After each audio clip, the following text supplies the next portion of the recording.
इन्टरनेटको धेरै प्रयोग भइरहेको अहिलेको समयमा अनलाइनमा रहेका व्यक्तिगत डेटामाथि साइबर आक्रमण तथा अनधिकृत पहुँच राख्ने घटना बढिरहेका छन्। केही सावधानी अपनाउँदा यस्तो जोखिम कम गर्न सकिन्छ। पहिला त विपदको बेला दबावमा परेर अनलाइनमा व्यक्तिगत जानकारी दिन हतार नगरौँ। आफ्नो युजर आइडी र पासवर्डहरूलाई नदिउँ। भाइबर र व्हाट्सएप जस्ता माध्यममा समेत पहिचान नखुलेका व्यक्तिसँग दोहोरो संवाद नगरौँ। त्यस्ताबाट आएका लिङ्क तथा फाइल पनि नखोलौँ। आफ्नो अनलाइन एकाउन्ट अरू कसैले प्रयोग गरिरहेको त छैन? सचेत रहौँ। बलियो र सजिलै अनुमान गर्न नसकिने पासवर्ड राखौँ। बरु पासवर्ड म्यानेजरको प्रयोग गरौँ। एउटै पासवर्ड धेरैतिर प्रयोग नगरौँ। सकेसम्म पाइरेटेड र क्र्याक सफ्टवेयर प्रयोग नगरौँ। सुरक्षा जोखिम हुन सक्ने वेबसाइट नहेरौँ। विश्वसनीय एन्टिभाइरसको प्रयोग गरौँ। वेब ब्राउजरमा एड ब्लक राख्ने गरौँ। जनचेतनाका लागि नेपाल दूरसञ्चार प्राधिकरणबाट जारी सन्देश।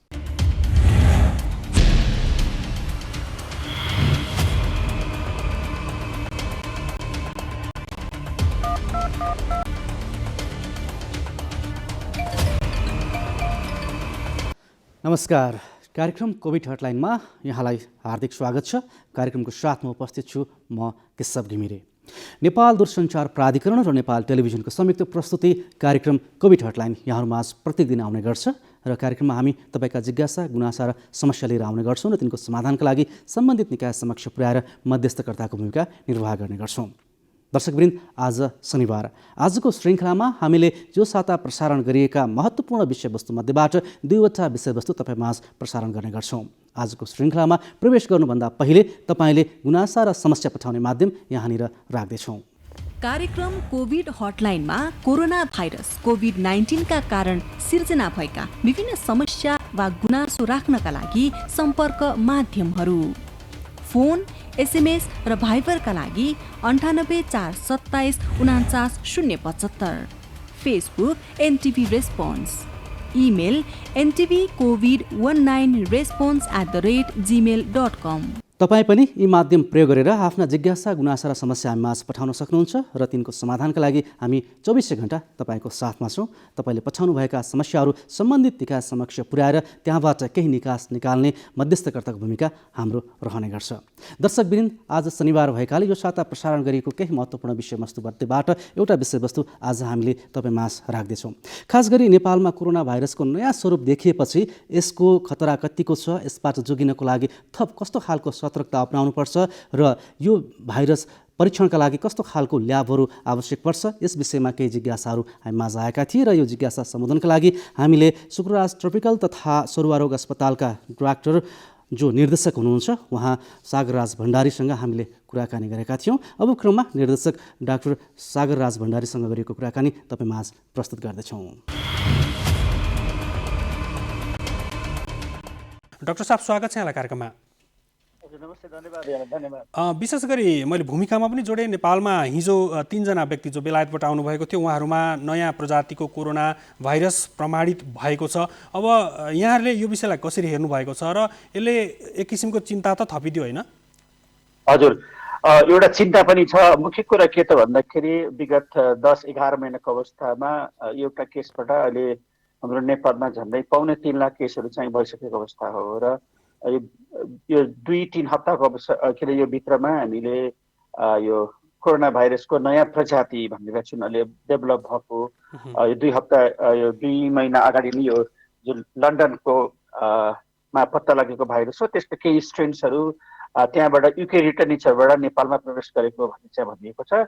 त्यसको लागि युकेबाट रिटर्निजहरूलाई क्वारेन्टाइनमा राखिसकेपछि उहाँहरूको सबैको यो स्वाब कलेक्सन गर्दाखेरि जसको कोरोना पोजिटिभ देखेको थियो उहाँहरूको र त्यो स्पेसल टेस्ट गर्दाखेरि उहाँको यो त्यताबाट आउने व्यक्तिहरूमा यो नयाँ भेरिएन्ट जुन अहिले चाहिँ देखा परेको त्यो हुनसक्छ भन्ने हिसाबले उहाँहरूको यो स्वाब कलेक्सन गरेर एनपिएचएलले अब यो डब्लुएचओको सहयोगमा हङकङमा ल्याबमा पठाउँदाखेरि एउटा नयाँ भेरिएन्ट यसलाई B117 भनिन्छ। यो प्रोटिन खास गरेर ग्लाइकोप्रोटिन भाइरसको ग्लाइकोप्रोटिनमा केही म्युटेसन भएको कारणले गर्दाखेरि चेन्ज भएको भन्ने कुरा चाहिँ आएको छ। त्यसले गर्दाखेरि अब हामीले डराउनु पर्ने के छ त भन्दाखेरि जुन अहिले जुन यो नयाँ भेरिएन्टको चाहिँ एउटा स्पेसिफिटी के त भन्दाखेरि अहिले खास आजका दिनसम्म यसले पहिलेको कोरोना भाइरस भन्दा त्यस्तो संक्रमण चाहिँ कडा पकाएको लक्षणहरू त देखाउँदैन। तर यसको विशेषता के छ भन्दाखेरि एक व्यक्तिबाट अर्को व्यक्तिमा जुन हामीले पहिलेको कोरोना भाइरसले जुन संक्रमण त्योभन्दा पनि 30 देखि 70% बढी मात्रामा चाहिँ संक्रमण हुने चाहिँ देखाइराखेको छ। यसले गर्दा के देखिएको छ भन्दाखेरि यहाँ बुझ्नुपर्ने कुरा जुन हामी क्लोज कन्ट्याक्टमा रहन्छौँ, जस्तै भनौँ न एउटै घर परिवारका सदस्यहरूमा एउटै बन्द कोठाभित्र एउटै हलभित्र बस्ने व्यक्तिमा पनि यदि कुनै एकजना व्यक्तिमा पनि संक्रमण भयो भने त्यसले छिट्टै नै एकदमै छिटोभन्दा छिटो धेरै व्यक्तिलाई चाहिँ एकैपल्ट चाहिँ संक्रमण गर्न सक्छ भन्ने देखाएको छ। त्यसले गर्दाखेरि त्यसको बारेमा हामीले अलिकति चनाख हौँ। जस्तो पहिलाको कोभिड-19 अथवा कोरोना भाइरस भन्दा यो चाहिँ अलिक बढी खतरनाक भयो भनेर हामीले बुझ्दा हुन्छ। यो खतरनाक यो मानेमा कि यो सर्ने हिसाबले खतरनाक भन्नुपर्ने हुन्छ। तर यसो भन्दै गर्दाखेरि अब जति पनि धेरै सर्दाखेरि धेरै मान्छेहरूमा लक्षण त्यस्तै प्रकारको लक्षण हो। अब तीमध्ये हामीले भन्दै गरेका खास रोगसँग लड्ने क्षमता कमी भएका व्यक्तिहरू होइन, त्यसपछि यो अन्य कोमोर्बिडिटी भएका व्यक्तिहरूमा यो संक्रमण भयो भने उहाँलाई पनि अप्ठ्यारो पर्न सक्छ। अब धेरैभन्दा धेरै बिरामीहरू चाहिँ संक्रमण भयो भने धेरै लक्षणहरू पनि देखिन सक्छ। अस्पतालका बेडहरू भरिभरा हुनसक्छ। त्यसका रिसोर्सहरू बढी मात्रामा खर्च हुन सक्छन्। त्यसकारण चाहिँ यो यसरी आउनुभन्दा पनि अहिलेदेखि नै चनाखो भयो भने यसलाई कसरी रोक्न सकिन्छ ती कुरामा ध्यान दियो भने चाहिँ त्यसका चाहिँ अब घटनाहरूलाई चाहिँ जस्तो यसको चाहिँ मृत्यु दरको अवस्था चाहिँ कस्तो छ? मृत्यु दर खासै यो चाहिँ भर्खरै यो भन्नुपर्दाखेरि यो भाइरसै एक प्रकारको नयाँ भाइरसको स्ट्रेन हो। खास गरेर यहाँलाई भन्नुपर्दाखेरि जसरी रुगाखोकीको इन्फ्लुएन्जा भाइरसको हरेक वर्ष चाहिँ यसको स्ट्रेन्सहरू चाहिँ चेन्ज भइरहेको छ। यो भाइरसमा पनि थुप्रै पटक म्युटेसन चेन्जेस भइराखेको छ। खास गरेर यसको ग्लाइकोप्रोटिन स्ट्रक्चर्सहरूमा विभिन्न किसिमको परिवर्तन आउने गर्दाखेरि यसको खास गरेर अहिलेको जुन यो नयाँ भेरिएन्ट छ यसको एउटा ग्लाइकोप्रोटिन को कन्टेन्टमा अलिकति चेन्ज आएको हुँदाखेरि यसले खास गरेर हाम्रो शरीरको वास सेल्सहरूसँग बाइन्डिङ गर्ने क्षमता एकदमै बढ्ने भएको हुँदाखेरि सर्ने सम्भावना अति बढी भएको भनेर चाहिँ वैज्ञानिकहरूले भनिराख्नु भएको छ। त्यसले गर्दाखेरि लक्षण त खास त्यस्तो प्रकारको त देखिँदैन। अहिलेसम्म जुन स्टडीले चाहिँ त्यस्तो प्रकार गम्भीर प्रकारको लक्षणहरू त देखाएको छैन। पहिलेको जस्तो प्रकारको लक्षण ती नै हुन् कि त्यस्तै प्रकारका सामान्य लक्षणहरू देखिएको छ। र मुख्य कुरा चाहिँ बढीभन्दा बढी मान्छेले चाहिँ यो आक्रामक रूपमा चाहिँ यो चाहिँ सरेको मात्रै हो। जस्तो यो यो नयाँ भाइरस देखिसके पछाडि नेपालमा परीक्षण जुन हिसाबले हामीले PCR लगायतका अन्य नयाँ प्रविधिका परीक्षणहरू पनि गरिरहेका थियौँ। तर यो नयाँ भाइरसलाई त हामीले फेरि हङकङ पठायौँ पुरानै शैलीमा, अथवा हामीले सुरुमा जसरी हङकङ पठाएका थियौँ त्यसरी हङकङ पठायौँ। के अब यसको यो परीक्षण चाहिँ नेपालमा सम्भव नभएर हामीले उता पठाएको हो कि के हो? एकदम राम्रो प्रश्न सोध्नुभयो। अहिले चाहिँ हामीले चाहिँ जनरली विगत यो झन् 1 वर्षको अवधिमा थुप्रै PCR टेस्टहरू गऱ्यौँ। एउटा एक ठाउँबाट चाहिँ सुरु गरेर अहिले देशमा 82वटा ठाउँहरूमा यो टेस्ट गरिसकेका छौँ। र दुःखका साथ भन्नुपर्दाखेरि यसलाई टेस्ट गर्ने चाहिँ त्यो टेक्नोलोजी अहिलेसम्म हामीसँग छैन। सायद NPHL को एउटा मात्र ल्याबमा यसले जुन PCR गर्दाखेरि 3 प्रकारको जिनलाई टेस्ट गर्नुपर्ने हुन्छ। जति पनि हामीले गर्छौँ 2 प्रकारको जिनको मात्र टेस्ट गर्छौँ। त्यसको चाहिँ सीमित मात्रामा त्यो NPHL त्यो सुविधा छ। र चाहिँ अब त चुनौती के छ भन्दाखेरि त्यो जिन 3टा जिन मात्र चेक गरेर मात्र हुँदैन कि अब नयाँ प्रकारको भाइरस हो कि होइन भनेर परीक्षणको लागि जिन सिक्वेन्सिङ त नेपालमै गर्नुपर्ने आवश्यकता छ। सो टेक्नोलोजी अहिलेसम्म चाहिँ मैले भएको चाहिँ देखेको छैन। भनेपछि यो अप्ठ्यारो छ स्थिति। भोलि सङ्क्रमण बढ्दै गयो भने हामीले पत्ता लगाउनको लागि जसरी अगाडि हामीले नयाँ संरचनाहरू नयाँ उपकरणहरू व्यवस्था गरेका थियौँ अगाडिको कोभिड-19लाई, त्यस्तै गरी फेरि जिरोबाटै काम गर्नुपर्ने भयो। जिरो त नभनौँ, अहिले चाहिँ यो चाहिँ भनौँ न अब कोरोनाको संक्रमणलाई एउटा अवसरको रूपमा लिन सकिन्छ। खास गरेर PCR टेक्नोलोजीको एकदमै सीमित ठाउँमा मात्र जो टेक्नोलोजीको चाहिँ यो चाहिँ इन्स्टल भएको थियो भने अहिले देशका थुप्रै ठाउँहरूमा यो भइराखेको छ। यो चाहिँ यो जुन टेक्नोलोजी तपाईँको कोरोनाको लागि मात्र होइन अन्य थुप्रै रोगको लागि चाहिँ प्रयोग गर्न सकिन्छ। र मुख्य कुरा अहिले जुन हामीले जुन यो प्रयोग गरिरहेका चाहिँ यो PCR को चाहिँ किटहरू छ, त्यो किटको लागि चाहिँ 3वटा एन्टिजेन कमसेकम हेर्ने हिसाबले त्यस्तो प्रकारको किटहरूलाई चाहिँ स्पेसिफिक किटहरू चाहिँ हामीले चाहिँ प्रयोगमा ल्याउनु पर्छ। जस्तो यही विषयमा जस्तै अब किट थप्नुपर्ने अथवा त्यसमा चाहिँ केही भेरिफाइड गर्नुपर्ने भन्ने खालका कुराहरू पनि आयो होइन। दुईजना व्यक्तिमा चाहिँ जो नयाँ खालको नयाँ भेरिएन्ट देखियो, जस्तै 28 वर्षीय महिला र 32 वर्षीय पुरुषमा चाहिँ PCR रिपोर्ट पनि नेगेटिभ आएको छ, तर उहाँहरूलाई चाहिँ नयाँ भेरिएन्ट देखियो भनिएको रहेछ। होइन, यस्तो छ, यो उहाँहरूको जुन PCR पोजिटिभ भइसकेपछि उहाँहरूको स्याम्पल कलेक्सन गरेर एउटा PCR हाम्रो जुन कन्भेन्सनल PCR पनि गरियो र अर्को उहाँहरूको कलेक्सन चाहिँ जो अर्को स्पेसल जुन तपाईँलाई मैले भनेको थिएँ अर्को एस जिनको लागि गरिएको थियो, त्यो नपाइसकेपछि हुनसक्छ भन्ने हिसाबले त्यसलाई चाहिँ स्याम्पल त्यसलाई चाहिँ अब जिन सिक्वेन्सिङ र यो तपाईँको न्यू भेरिएन्ट आइडेन्टिफाई गर्नलाई चाहिँ हाम्रो पठाइएको हो। अब जो नेगेटिभ भइसकेपछि त जुन पहिले भने जस्तै अब यसमा चाहिँ त्यसका अंशहरू छैनन्, सर्ने सम्भावना हुँदैन। खास गरेर हामीले भन्दै गरेको चाहिँ कुनै पनि व्यक्तिलाई पोजिटिभ हुँदैमा 10 देखि 14 दिनमा आइसोलेसन अथवा क्वारेन्टाइनमा बस्यो भने चाहिँ उसबाट चाहिँ अरू व्यक्तिमा सर्दैन। मुख्य कुरा भनेको लक्षण हुनुभन्दा 3-4 दिनदेखि अगाडि नै 3-4 दिन अगाडि नै त्यस्ता व्यक्तिहरूबाट चाहिँ सर्ने सम्भावना हुन्छ। कि त्यो लक्षण भयो भने मात्र अस्पतालमा जाने भयो, उपचारमा जाने भयो, लक्षण नभए त हाम्रो चाहिँ समुदायमा बस्ने नै भयो, त्यसकारण चाहिँ सर्ने सम्भावना एकदमै उच्च हुन्छ। जस्तो अब बेलायतकै विषयमा कुरा गर्दाखेरि त्यहाँ चाहिँ लकडाउन गरिएको छ, त्यहाँ गम्भीरताका साथ लिएको छ। यो नयाँ भेरिएन्टको विषयमा पनि गम्भीरताका साथ लकडाउन गर्ने, विभिन्न गतिविधिहरू बन्द गर्ने र आम रूपमा जनचेतनाका कुराहरू पनि त्यहाँ बढाइएको छ र नेपालमा हेर्ने हो भने सबै गतिविधिहरू खुल्ने क्रममा रहेका छन्। अब यसले अगाडिकै कोभिड-19 को एउटा जोखिम त छँदै थियो, नयाँ भेरिएन्ट आइसके पछाडि फेरि जोखिम एकतर्फ त बढ्ने नै भयो सामान्य रूपमा पनि। र अब लकडाउनको आवश्यकता तपाईँले कतिको देख्नुहुन्छ, अथवा हामी पुरानै स्थितिमा सुरुमा हामीले जसरी चाहिँ कन्ट्रोल गर्न खोजेका थियौँ त्यही मेकानिजमहरू फलो गर्नुपर्ने हुन सक्छ कि सक्दैन? एकदमै राम्रो प्रश्न सोध्नुभयो। अहिलेको चाहिँ आवश्यकता भनेको नि यही नै हो। हामीले चाहिँ भ्याक्सिनेसनका कुरा गरिराखेँ, अरू भर्खर तपाईँलाई मैले भनेको 100% प्रोटेक्सन गर्दैन र अर्को कुरा अहिलेसम्म यसका खासै औषधि पनि पत्ता लागेको नभएको भएर हामीले अहिलेसम्म चाहिँ पत्ता लागेको भनेको त्यो भ्याक्सिन भने पनि मेडिसिन भने पनि SMS नै हो, सोसियल डिस्टेन्स मेन्टेन गर्ने भनेको छ। जुन अहिले नयाँ भेरिएन्टमा 2 मिटर भन्दा परै बसेर मेन्टेन गर भनिएको छ। र अर्को अनावश्यक भिडभाडमा नजाने, अनि त्यसपछि तपाईँको मास्कको अनिवार्य प्रयोग गर्ने, सही रूपमा चाहिँ मास्क प्रयोग गर्नु पर्यो। त्यसपछि यो चाहिँ सेनिटेसनका कुराहरू, ह्यान्ड वासिङका कुराहरू, अनि त्यो अल्कोहल बेस्ड सेनिटाइजरहरू प्रयोग गर्ने कुराहरूलाई एकदमै व्यापक रूपमा हामीले प्रयोग गर्नुपर्ने हुन्छ।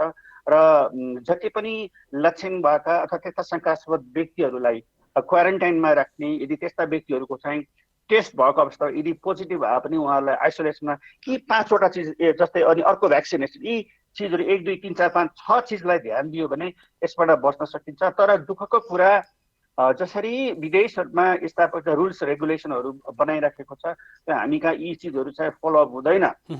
किनभने अहिले पनि हामीले यो कोभिड-19लाई चाहिँ एकदमै खेलाचीको रूपमा लिइराखेका छौँ। एउटा साधारण रुखाखोकी जस्तो हो भन्ने कुरा लिइराखेका छौँ होइन। मान्छेहरूले कतिपय यसलाई अझै हाउगुजी भनिरहेका छ, कहिले कमाइ खाने भाँडो भन्छ, व्यवसाय बढाउने चाहिँ उपाय भनिराखेका छौँ। वास्तवमा त्यो होइन।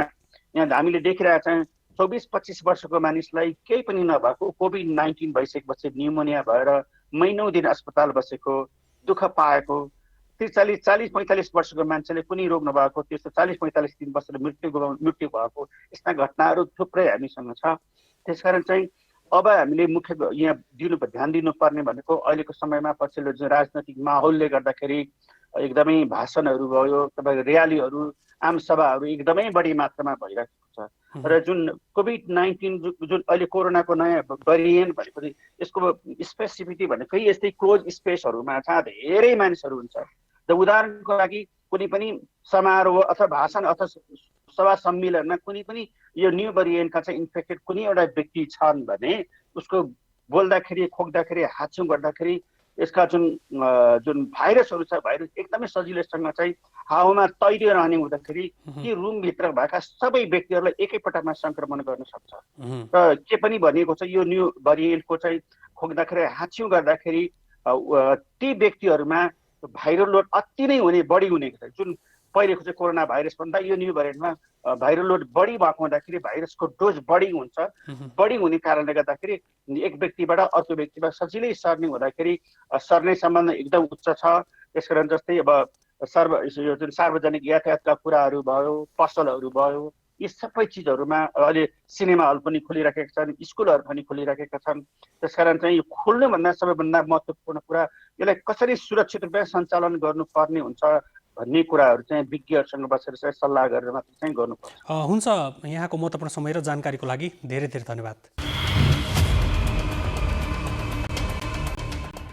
यसै गरी यो साता हामीले प्रसारण गरेको अर्को विषय थियो शिक्षासँग सम्बन्धित। खास गरी कोरोना भाइरसको महामारी सुरु भएदेखि बन्द भएका विद्यालयहरू अब खुल्ने क्रममा छन्। धेरै स्थानमा विद्यालय खुलिरहेका छन्, तर केही निजी विद्यालयहरू जुन स्थानीय तहले खोल भन्दै गर्दा पनि खोल्न सकिरहेका छैनन् र ती विद्यालय नखुल्दै गर्दा तल्लो तहमा पढ्दै गरेका बालबालिकाका अभिभावकले अब हाम्रा बालबालिकाको भविष्य कस्तो रहन्छ र यिनीहरूले अन्य विद्यालयमा गएर पढ्न पाउँछन् कि पाउँदैनन् भन्ने खालका केही चासोहरू हामीमाझ आएका थिए र त्यो चासो सम्बोधनका लागि हामीले राष्ट्रिय निजी तथा आवासीय विद्यालय एसोसिएसन नेपाल एनप्याप्सनका अध्यक्ष ऋतु सापकोटासँग कुराकानी गरेका थियौँ। अब क्रममा ऋतु सापकोटासँग गरिएको कुराकानी तपाईँमाझ प्रस्तुत गर्दैछौँ। अध्यक्षज्यू, यहाँलाई कार्यक्रममा स्वागत छ। धन्यवाद, नमस्कार। यहाँ कार्यक्रममा मैले अगाडि पनि जोडिसकेँ केही अभिभावकको चिन्ता र केही विद्यालय सञ्चालकहरूको चिन्ता। अब कोरोना महामारीका कारण पठन पाठन बन्द भएका विद्यालयहरू अब धेरैजसो ठाउँमा खोलिसकेका छन् र कतिपय विद्यालय सञ्चालकहरूले खोल्छौँ भनेर तयारी गर्दै गर्दा पनि खोल्न नसकिरहेको अवस्था छ। यो खालको गुनासो तपाईँमाझ आएको छ कि छैन, के छ?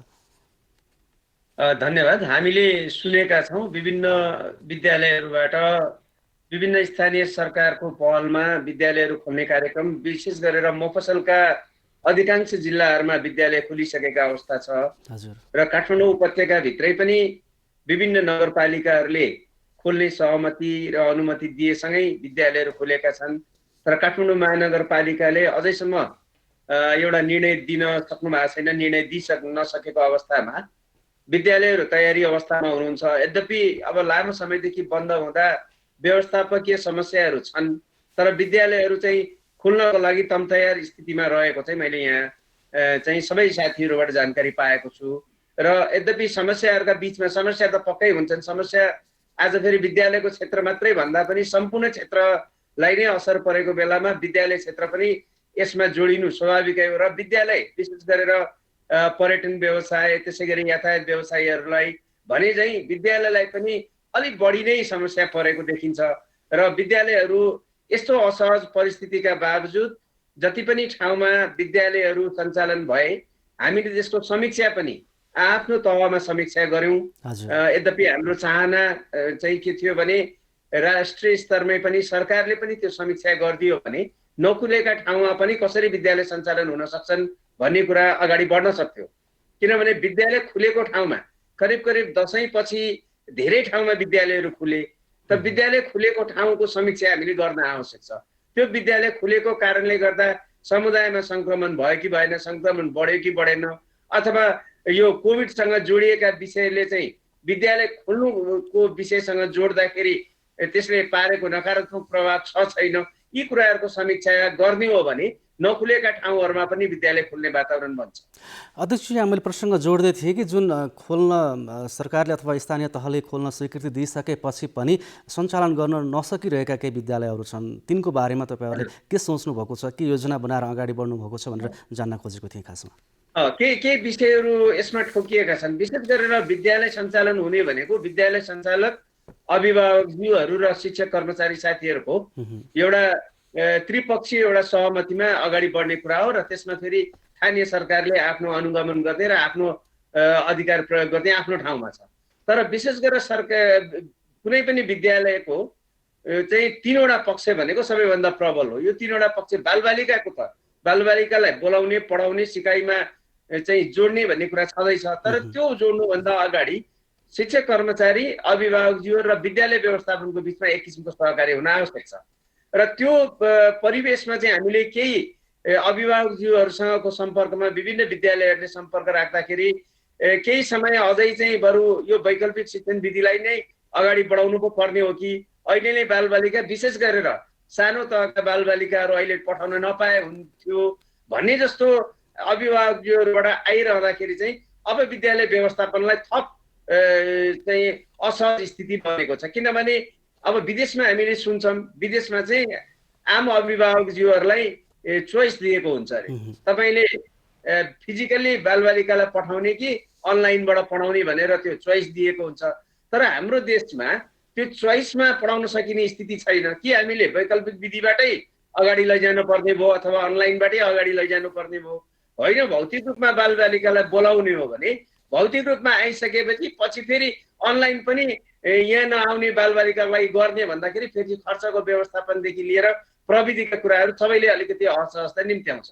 त्यसैले गर्दा पनि थोरै अप्ठ्यारो परेको हो। र त्यसदेखि बाहेक चाहिँ बालबालिकाहरू चाहिँ सबै बालबालिकाहरू नजोडिनु भएको स्थितिमा विद्यालयमा पहिले भएको सङ्ख्या अहिले त्यो विद्यालयको सङ्ख्या विद्यार्थीको सङ्ख्या त्यति नदेख्दाखेरि विद्यालयहरू पनि अलि आत्तिएको स्थिति छ। कसरी आत्तिन्छ भने विद्यालय खोलिसकेपछि त्यो खर्चका कुराहरू त अभियसली बढ्छन्। खर्च जति पहिले भइरहेको थियो न्यूनतम खर्च त हेर्नुहोस् कुनै पनि बेलामा विद्यालयले खर्च गर्नुपर्ने न्यूनतम खर्च कम भएका छैनन्। तर पनि विद्यालय खोलिसकेपछि त्यो खर्चको अनुपात चाहिँ झन् बढेर जान्छ र खर्चको अनुपातमा आम्दानीपट्टिको चाहिँ ढुक्क हुने वातावरण बन्दिएन भने त समस्या हुन्छ। त्यसकारण विद्यार्थी सङ्ख्याको किटान र पहिचान हुन नसक्नु पनि विद्यालयहरूको लागि अलि असहज स्थिति हो। अध्यक्ष, जस्तो केही अभिभावक गुनासो कस्तो छ भन्दा अब सानो स्थान तल्लो तह भनौँ सानो सानो कक्षामा पढ्ने विद्यालयहरू बन्द भए भने उनीहरूको लागि जुन अभिभावकले अब छोराछोरीको व्यवस्थापन गर्ने पाटोमा एनपिएफसीको केही भूमिका रहन्छ के हुन्छ त्यो विषयमा चाहिँ, अथवा त्यस्तो अप्ठ्यारोमा परेका विद्यालयहरू सञ्चालन गर्नका लागि तपाईँहरूले कुनै खालको सहयोगहरू कुनै त्यो तयारी गर्नुभएको छ के छ? त्यो पक्कै रहन्छ। हेर्नुहोस्, किनभने अब सञ्चालनमा आएका विद्यालयहरू बाँच्नुपर्छ, निर्वाध रूपमा सञ्चालन हुनुपर्छ भन्ने मान्यता हामी राख्छौँ। र त्यसरी कुनै असहज परिस्थितिमा फेरि अब हामी हाम्रै संस्था चाहिँ फेरि आफै फन्डिङ एजेन्सी पनि होइन अथवा आर्थिक व्यवहार चाहिँ बोकिदिएर अगाडि बढ्न सक्ने स्थिति पनि होइन। तर हाम्रो समुदायभित्रैबाट चाहिँ हामीले के कसरी हुन्छ भरचेक गरेर अथवा भनौँ न हामीले केही विषयमा चाहिँ अहिले विद्यालय सञ्चालनका लागि तत्काल पर्ने अप्ठ्याराहरूलाई सम्बोधन गर्नका लागि भनेर हामीले चाहिँ ब्याङ्कहरूसँग पनि सहुलियत ऋण कर्जाको कुराको व्यवस्था गरेका छौँ। केही ब्याङ्कहरूसँग हामीले एमओयू गरिसकेको अवस्था छ र बिना धितो पनि अब धितो राखेर ब्याङ्कबाट पाउने त यो स्वाभाविक प्रक्रिया अन्तर्गत भयो। तर बिना धितो पाउने अथवा कम्पनीमा भएको अथवा विद्यालयको आफ्नो नामकै आधारमा अथवा नाम रेजिस्ट्रेसनकै आधारमा पनि त्यसैलाई धितो मानेर भए पनि अहिलेको लागि तत्कालका लागि राहतको स्वरूप विद्यालय सञ्चालन खर्चको जो चाहिँ ब्याङ्कहरूबाट गर्न सकिने भन्ने व्यवस्था चाहिँ गरेका छौँ।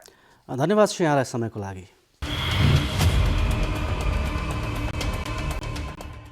दर्शकवृन्द, आज हामीले शिक्षा र स्वास्थ्यसँग सम्बन्धित दुईवटा विषयवस्तु तपाईँमाझ प्रस्तुत गऱ्यौँ। तपाईँ पनि कार्यक्रममा सहभागी भएर आफूसँग रहेका समस्या गुनासा जिज्ञासाहरू हामीमाझ पठाउन सक्नुहुन्छ। त्यसको लागि तपाईँले पछाउने माध्यम यहाँनिर प्रस्तुत गर्दैछौँ।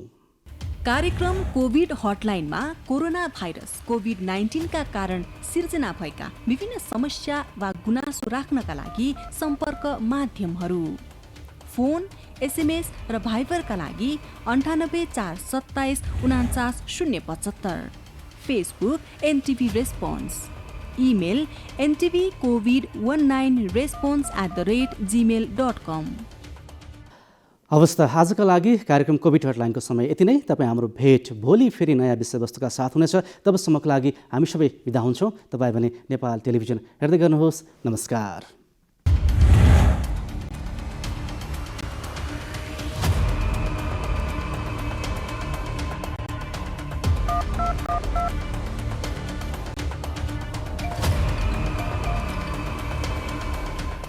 लकडाउनको समयमा मनोरञ्जनात्मक भिडियो हेर्ने, अनलाइन गेम खेल्ने, लामो भिडियो कल गर्ने जस्ता तपाईँ हाम्रा बानीले अहिले इन्टरनेटको खपत निकै बढेको छ।